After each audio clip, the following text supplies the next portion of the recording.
You're telling me that Earth is frogs that eat snakes? That's absurd. Professor Glimgar's eye stalks twisted in disbelief as he stared at the human guide leading the expedition. The guide, a rugged man with a face worn by years spent in the wilderness, grinned. I wouldn't joke about something like that, he said, adjusting his wide-brimmed hat. You wanted to see Earth's predators up close, and let me tell you, you're in for a surprise. The group of alien students shifted uneasily, their various limbs twitching with nervous energy. They had traveled from different parts of the consortium to study Earth's wildlife, a planet infamous for its unpredictable dangers and, according to some, the strangest creatures in the galaxy. Today's lesson was meant to explore Earth's lesser-known predators, and apparently, that included a frog that feasted on snakes. One of the students, a lanky, blue-skinned being named Brig, raised a trembling appendage. Sir, may I ask, how does a small, soft amphibian consume a snake? Snakes are swift, long, and based on my research, they eat creatures that are small and fragile.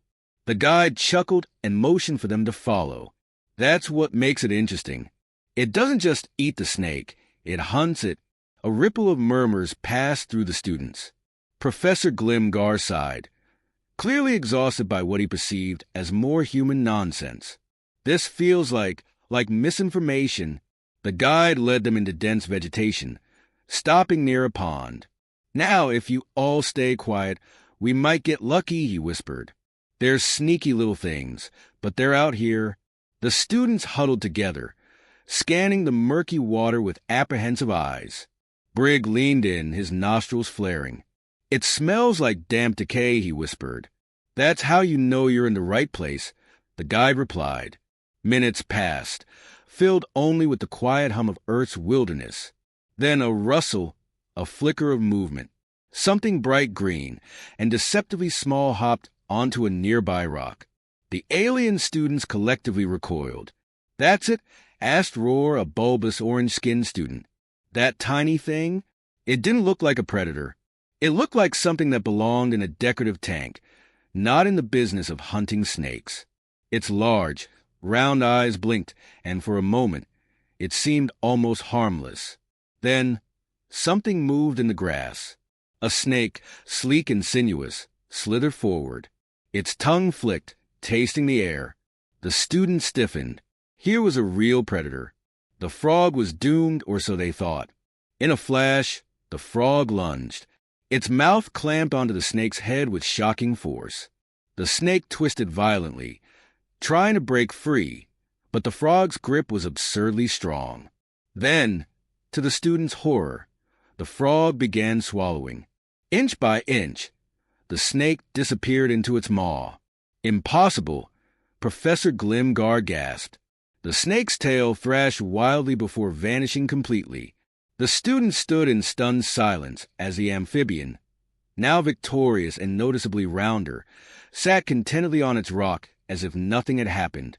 Roar made a gurgling sound. I don't like Earth anymore. Brig pointed an accusatory tentacle at the guide. Why would you show us this? You wanted to learn about Earth's predators. The guide replied with a shrug. We've got all sorts. Some are big, some are small, and some, he gestured toward the bloated frog, are just unexpected. Professor Glimgar rubbed his temples. Your planet is deeply unsettling. The guide grinned. And we haven't even gotten to the birds yet. The students shuddered in unison. A particularly nervous student, a pale, jelly-like being named Warp, hesitantly raised a gelatinous appendage. Are the birds also? Oh yeah, the guide said. We've got birds that hunt wolves, birds that punch fish, birds that dive so fast they break bones. Warp wobbled in distress. That's not what birds are supposed to do. The guide chuckled and motioned for them to follow. Come on, we've got more to see. As they walked deeper into the wilderness, Brig muttered, I don't know how this planet hasn't been banned by the Galactic Wildlife Federation. The guide overheard and smirked. Oh, they tried.